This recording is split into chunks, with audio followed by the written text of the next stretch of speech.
बीते कुछ दिनों में भारतीय क्रू वाले 3 जहाज हमलों का शिकार हुए, जिनमें भारतीय नाविकों की जान भी गई। इन घटनाओं के बाद अमेरिका और ईरान भी आमने सामने हैं। दोनों एक दूसरे पर भारतीय जहाज को लेकर आरोप लगा रहे हैं। एक तरफ अमेरिका के राष्ट्रपति डोनाल्ड ट्रंप का बयान आया और उसके बाद ईरान के विदेश मंत्रालय के प्रवक्ता की ओर से अमेरिका पर पलटवार किया गया। दरअसल अमेरिकी राष्ट्रपति डोनाल्ड ट्रंप ने social media platform truth social पर एक पोस्ट में ईरान पर गंभीर आरोप लगाए। ट्रंप ने दावा किया कि होर्मुज से निकल रहे भारतीय जहाजों पर ईरान की ओर से ड्रोन हमला किया गया, जो पूरी तरह अस्वीकार्य है। हालांकि ट्रंप ने अपने बयान में ये साफ नहीं किया कि वो किन जहाजों का जिक्र कर रहे हैं, क्योंकि हाल के दिनों में ऐसे 3 जहाज सामने आए जिन पर भारतीय क्रू मौजूद था और जिन पर अमेरिका ने खुद हमला किया।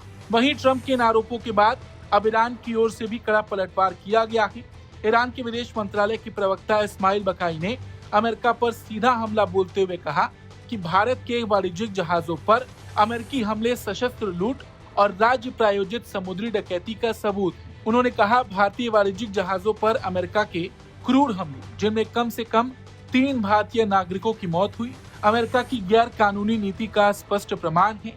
हम मृतकों के परिवारों के प्रति संवेदना व्यक्त करते हैं और भारत सरकार के प्रति सहानुभूति जताते हैं। अंतर्राष्ट्रीय समुदाय को अमेरिका को उसके गैर कानूनी व्यवहार के लिए जवाबदेह ठहराना चाहिए। वहीं भारत में ईरान के दूतावास ने भी ट्रंप के आरोपों को खारिज करते हुए कहा कि होर्मुज में भारतीय जहाज पर ईरान की भूमिका को लेकर लगाया गया आरोप पूरी तरह बेबुनियाद है और ये ध्यान भटकाने की कोशिश है। दूतावास ने अमेरिका पर आरोप लगाते हुए कहा कि वो पहले ही 3 भारतीय जहाजों पर हमले कर चुका है और इसमें भारतीय नाविकों की जान भी गई। वहीं इस पूरे मामले पर भारत ने भी कड़ा रुख अपनाया है। विदेश मंत्री जयशंकर ने अमेरिकी विदेश मंत्री मार्को रूबियो से बातचीत कर भारतीय जहाजों और भारतीय नागरिकों की सुरक्षा का मुद्दा उठाया।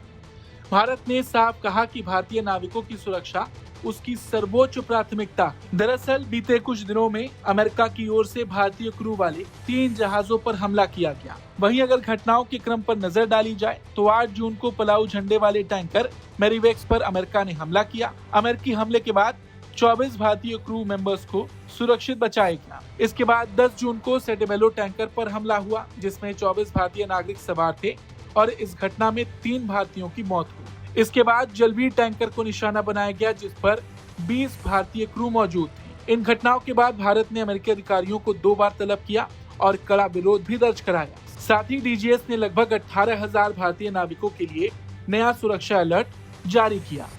वहीं इस बीच एक बड़ा विरोधाभास भी सामने आया। अमेरिकी सेंट्रल कमांड ने स्वीकार किया है कि उसने ओमान की खाड़ी में हेलफायर मिसाइलों का इस्तेमाल कर कार्रवाई की थी और इसे प्रतिबंधों के उल्लंघन से जोड़ा। लेकिन ट्रंप ने अब जिस तरह से ईरान पर भारतीय जहाजों पर हमले के लिए आरोप लगाया, वो एक तरह से अमेरिका के भीतर ही अलग अलग बयानों पर सवाल खड़े कर रहा है। इस खबर पर आपका क्या कुछ कहना है, कमेंट करके जरूर बताएं।